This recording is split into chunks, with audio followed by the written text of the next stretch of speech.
So guys, take a look at the moment an EU official scolded on a Nigerian representative over the buying of Christians and the menace of terrorism happening currently in Nigeria. This is also coming from the USA. The US is sending a very strong warning to the Tinubu government that if anything happens to Reverend Ezekiel Dachomo, like you can see here, it says US will hold Nigerian government responsible if anything happens to Reverend Ezekiel Dachomo. That's coming from the US. If anything happens to that man, that the US is not going to allow the Tinubu government to breathe. Don't forget that Canada is also on the same page with the United States. Like you can see, Canada joins US to condemn alleged Christian genocide in Nigeria. So guys, a whole lot has been happening in Nigeria recently. I'm just going to allow you to take a look at these videos and let me know your thoughts in the comment section below. Please don't forget to subscribe and turn on the bell notification. Asked Commission to finally start doing their job, and you're not doing your job. And the recent kidnapping of 300 school children from Catholic school in Nigeria is a brutal reminder that these groups operate as though they are above the law. So the history will judge us upon the actions that we are taking here. Thank you.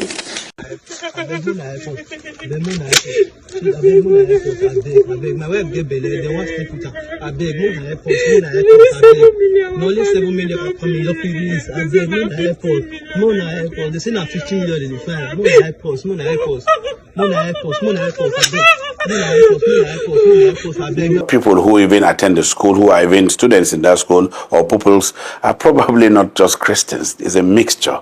A lot of devil advocacy would say people are trying to take advantage of that situation, to try to blackmail the country. And this is what I feel. Like this is like an attempt to blackmail or to bring crisis within this country, trying to portray that Christians are maligned or are being treated otherwise. But it's not so. There was an attack and there was scare. A lot of children went into the forest. The school said to me in writing, missing, not abducted. Number of missing students. So they are not certain whether these entire students are with the bandits, nor or are they in the bush. We have opened a register there and we are counting. We have started rescuing some of their children. Some of them have been reunited. Are you categorically saying that students have been rescued? Yes. Because the school told us that students escaped. In a farm settlement, we rescued 11 people. So outside the last 51 that were declared, additional 11 have been confirmed rescued, and the operation is still going on. Adefemi, the governor is saying that these children were rescued. Well, this is controversial. The governor is essentially saying that, kidnapping crisis is being exaggerated for obvious political purposes because the parents are still desperately waiting for over 250 children to return home. As of now, it is unclear when, boarding schools in Niger State will reopen after the governor ordered their closure last week. But the real question is, will parents trust the state to protect their children after this massive security failure? And hearing from the governor saying that it's being exaggerated, what is really happening here? These students, we have reports from CAN detailing the students that were taken, and then we're hearing now the governor saying that the number is exaggerated. So not only, you could use the word controversial there, not only are his comments controversial, they are disappointing because they're taking away from the issue at hand. And it is not befitting of a governor who has the responsibility to not only be the mouthpiece of his state, but to protect his citizens, to do well and actually speak honestly and openly. Firstly, a huge shout out to the reporter in question who did that interview at the BBC, Medina Mashanu, I believe her name is, a fantastic journalist, and she did also put that pressure back onto the governor to ask him about these questions, so ask him these questions about the number of pupils. I think that he is trying to distract away from the seriousness and the gravity of this issue by wasting time on numbers and saying that this is being exaggerated, saying that these kidnapping victims were rescued instead of escaped. That is really, I was going to say that that's almost not the issue, but it is, right? Because if we're saying that there is a lapse in security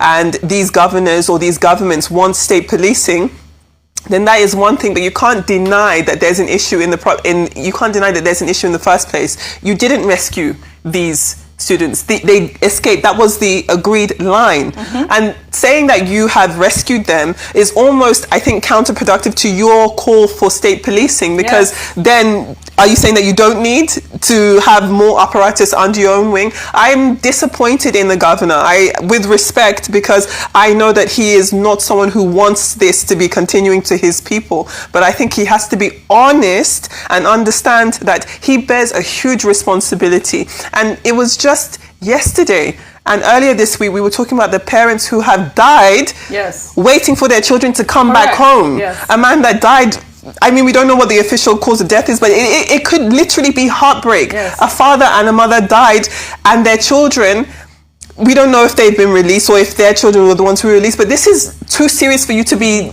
talking about peripheral issues. It's wrong. It's wrong. I'd love your thoughts. I just want to chime in very quickly. You know, here on Arise, we love Farmer Bago. We love Governor Farmer. We actually do. And you know, he's been very good with, you know, this sort of collaboration with Muslims and Christians, even going to church and singing in church. But this time he fell our hand.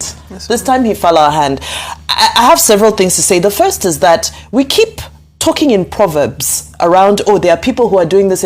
You know, Senator Ted Cruz of the US said he was going to release a list. I think it's now time for Nigerian officials, if they know something, they should start naming people. So if he feels somebody is playing politics with this issue, he should tell us, such and such a person is using this issue to play politics with it. Let's handle it that way. And let's then submit the evidence for it. And let's know what we're dealing with if he says that he has credible information that leads to that. Because what we know and the evidence that we have says otherwise. The evidence that we have is that there are kidnappings going on. There are abductions going on. There's insecurity. There are killings as well going on. So if he's saying that he may have insight into the conspiracy around it, like we said, there's an emergency meeting for the northern governors happening tomorrow.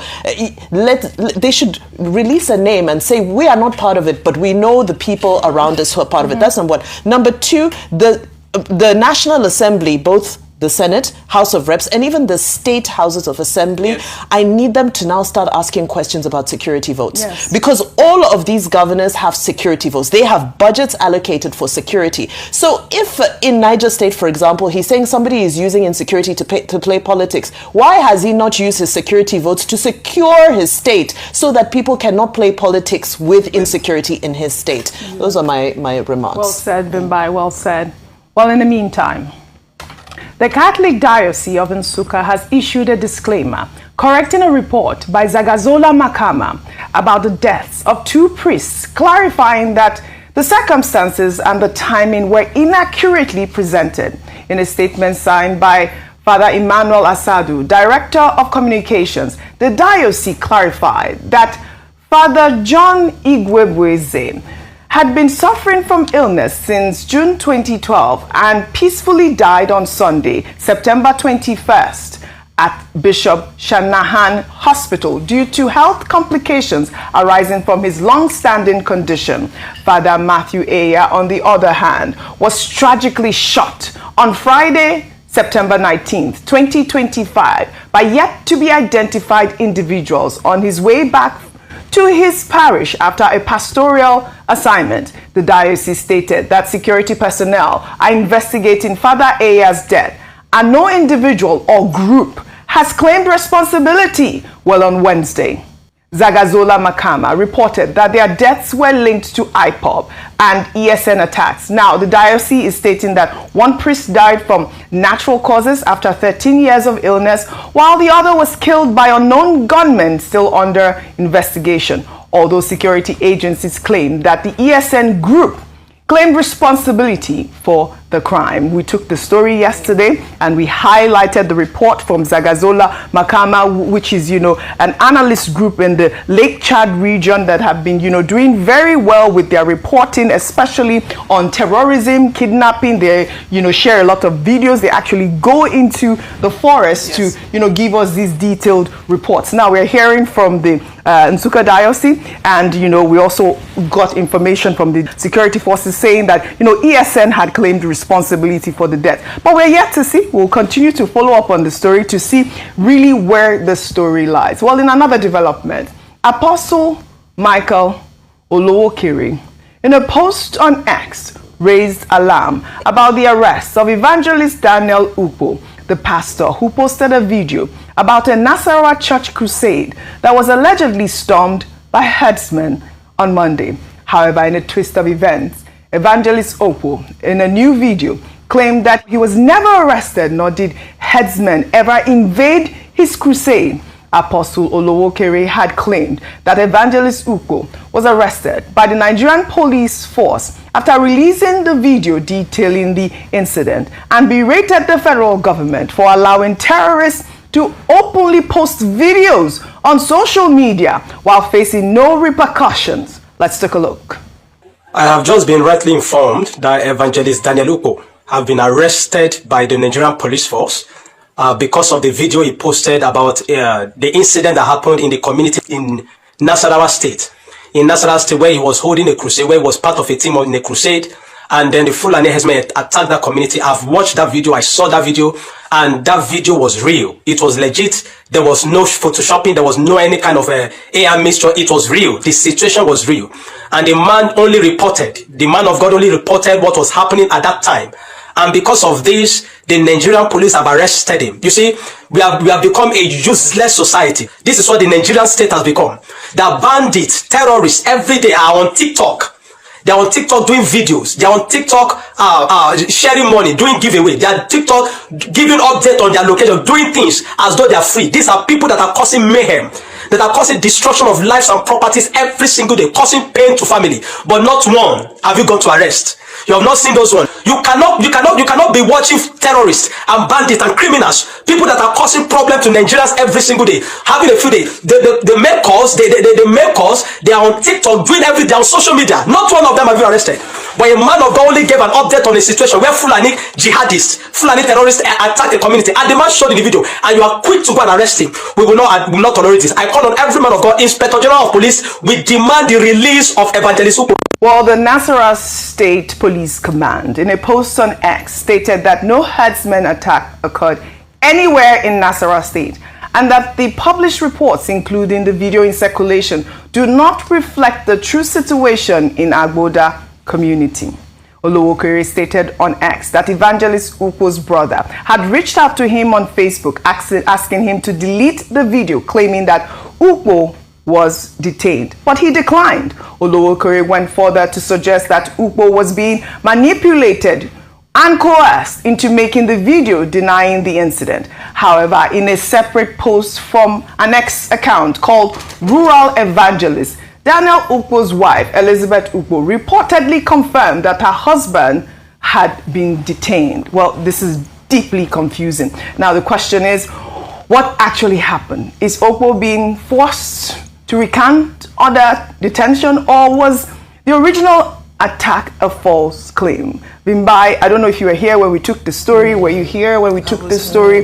We heard Ukpo, the evangelist, say that, his crusade was invaded. He actually did say there were herdsmen, and all of that. And that video went viral. Now we are hearing from the Nasarawa State Police Command saying that this incident did not happen in Nasarawa State. And we also saw a video of Evangelist Ukpo saying that, this is a false claim, nothing happened, he was never arrested, and his crusade was never invaded. But we saw the video and people were running. I mean, your thoughts? There were chaotic scenes in that video. There were chaotic scenes.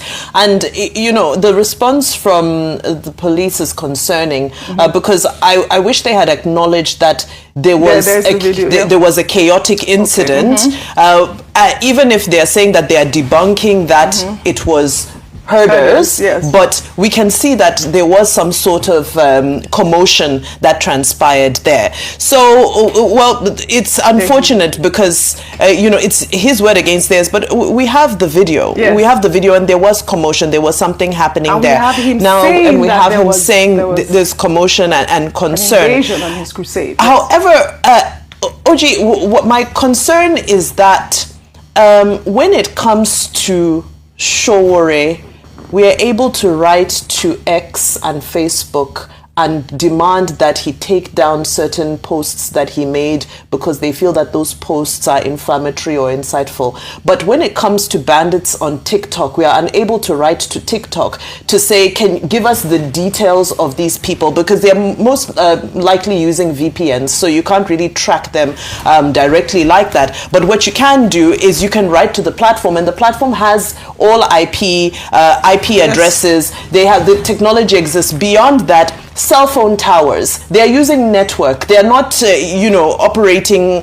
in some sort of alternate universe. If they're not using our own cell phone providers here, then even if they're using Starlink, we can still write to Starlink. So my point is that there are ways to tackle, trace all of these people, but for some reason our energy is not being deployed in doing so. Yeah, because the pastor made that point, that we are seeing these bandits. I have videos, I get sent videos by my producer of these bandits, terrorists, posting and showing up with money and all of that.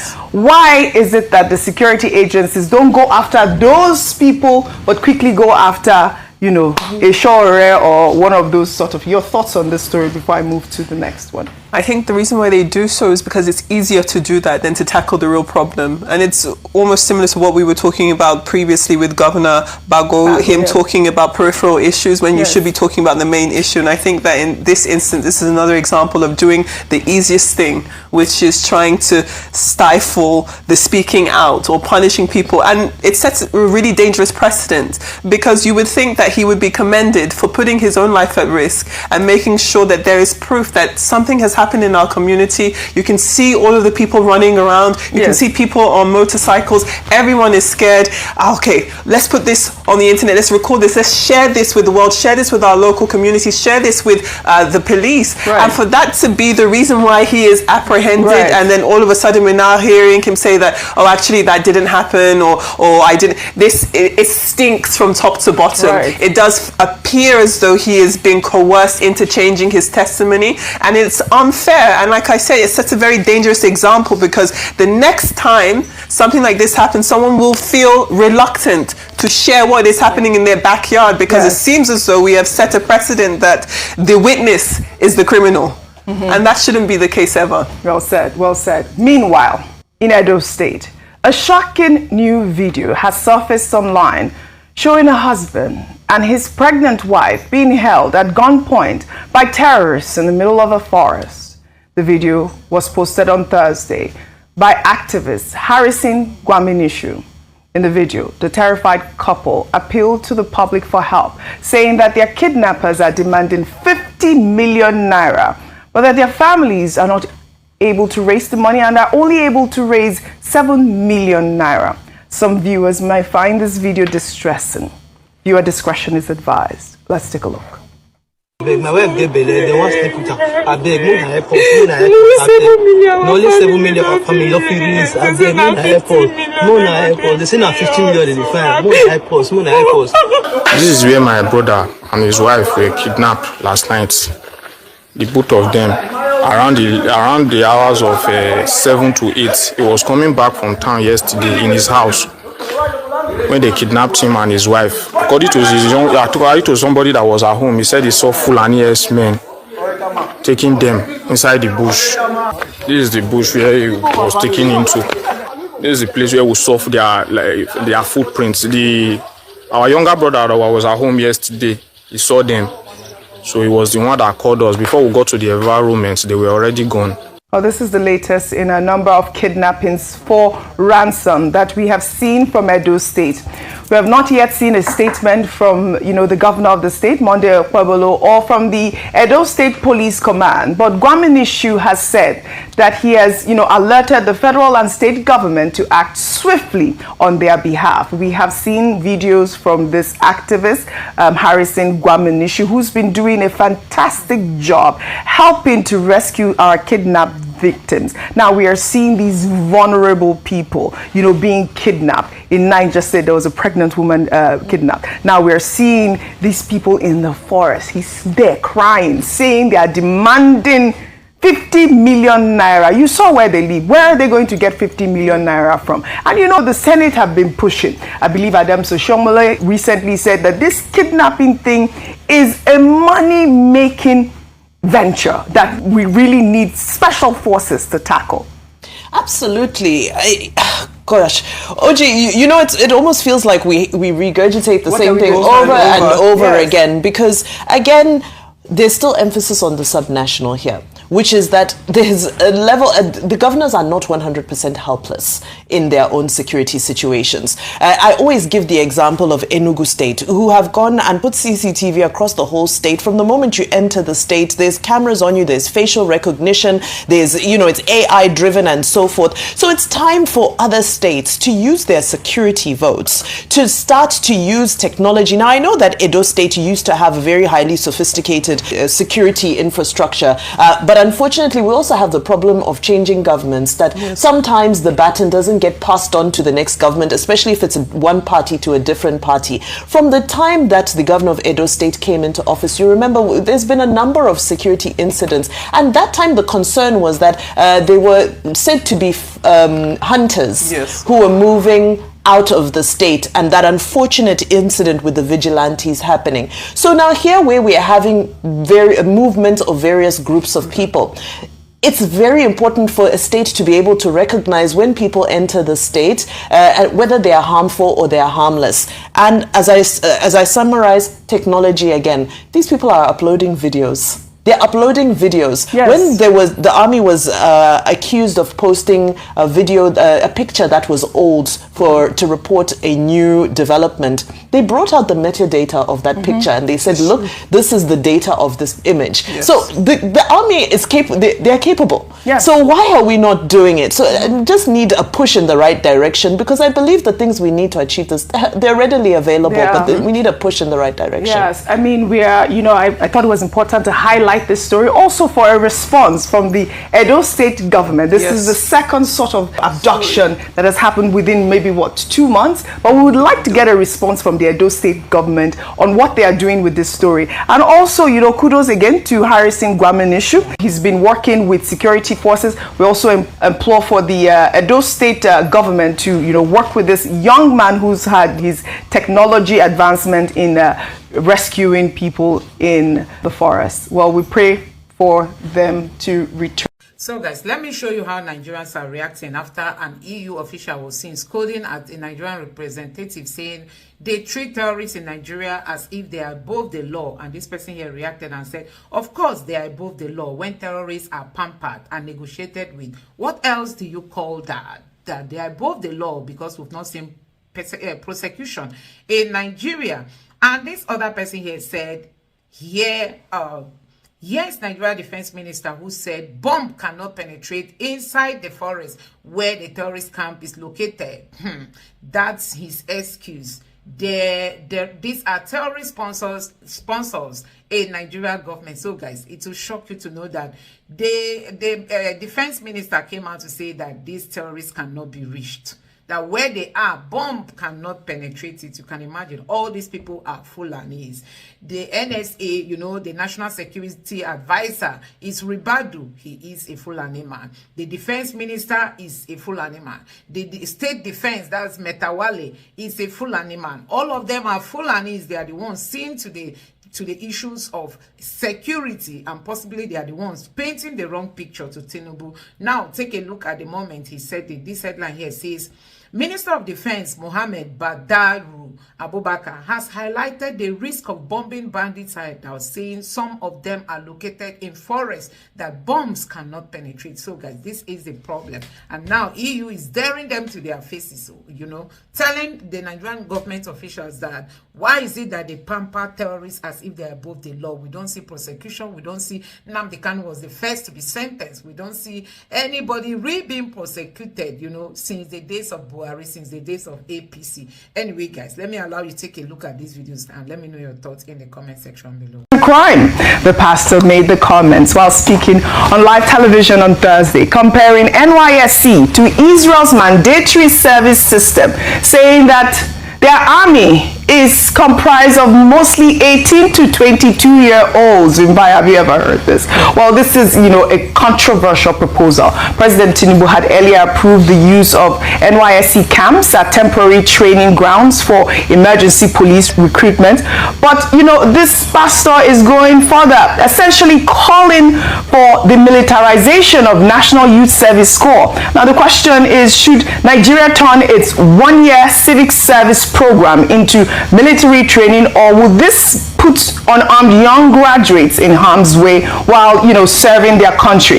In that same interview, the pastor also called on the public to support President Bola Ahmed Tinubu, saying, "We have a leadership who wants to make things work." Vimbai, NYSC, I'm sure you haven't, experienced that in Nigeria, but it's a one-year civic program. And now, I don't think that it is quite unique, because I believe I saw a story in France as well, where, Emmanuel Macron is also trying to have voluntary.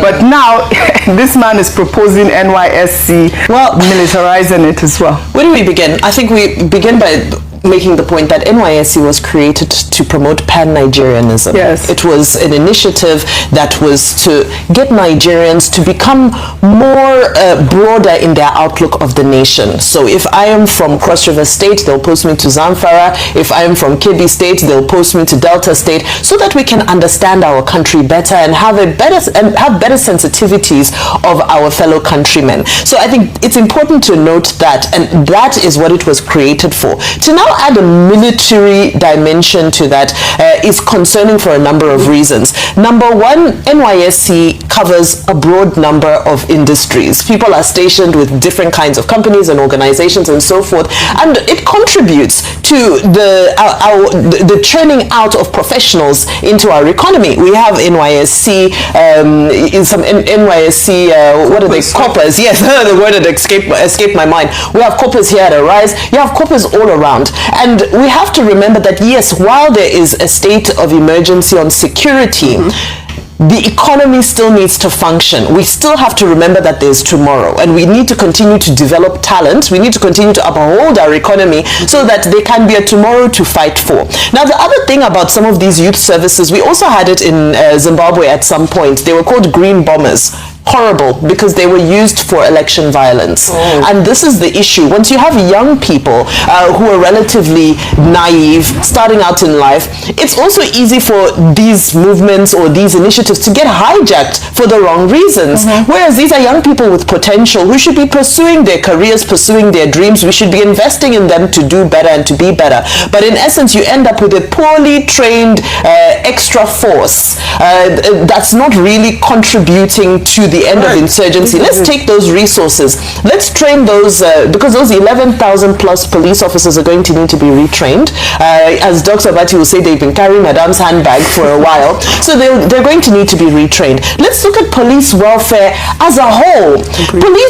So guys, there have been a whole lot of talks up and down as regards to what is happening in Nigeria. Now let me take you through some of the things happening. The former president, Olusegun Obasanjo, has come out to say we need help. We need help. That since we cannot fix the problem, we need help.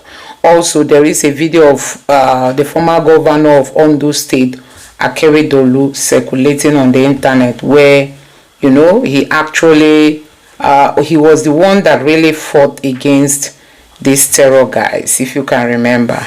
He really fought against them. He wanted Nigeria to be liberated at the hands of these guys. Akeredolu fought a very good fight. If you can remember what he stands for, he didn't want this invasion to happen. If we had had some Yoruba leaders like that man, he was the one that formed Amoy Tokun, how do they call it, the security outfit in Yoruba. So he really stood up to these Fulanis. But because he's late now and nobody replaced him, some of these are leaders, they keep sleeping until whatever is the problem comes to their doorstep. That is when they will know that there's fire on the mountain. Nobody wants to act until it gets hot, That is the challenge Nigeria is facing today. You can imagine if we had stood up to the challenge before now. I don't think what we are seeing today, because it was clear during the time of Buhari It was clear that Buhari had an agenda. It was clear that Buhari was there for something else, not for Nigeria. Buhari was there just for himself, you know, and his tribe men, somebody that linked railway to Niger without linking to the southeast. That's to tell the level of hatred.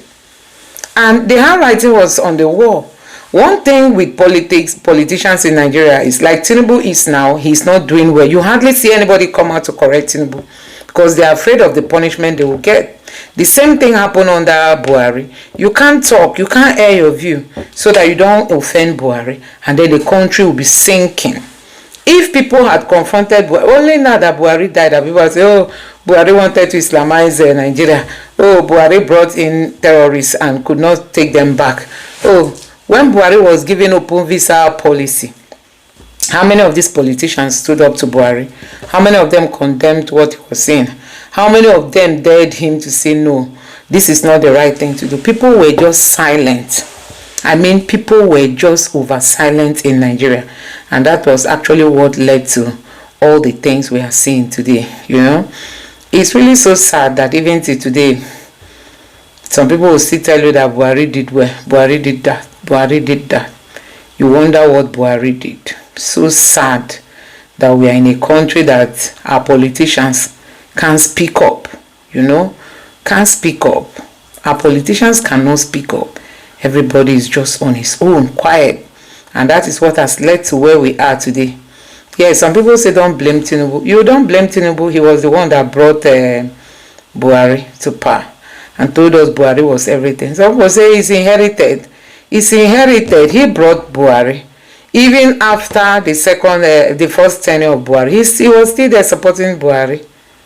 You know, he was still there supporting Buhari. So when you look at the whole thing, you know that IPC is a very big failure, you know, a very big failure. And that is why Nigerians must hold them responsible to whatever is happening in the country today. Don't exempt Tinubu, that Tinubu inherited it. Tinubu brought Buhari. Tinubu brought Buhari. And you have seen it today. See where we are as a country. You know, see where we are. Anyway, let me know what you think about this in the comment section below. Please don't forget to subscribe to the channel and turn on the bell notification. Thank you.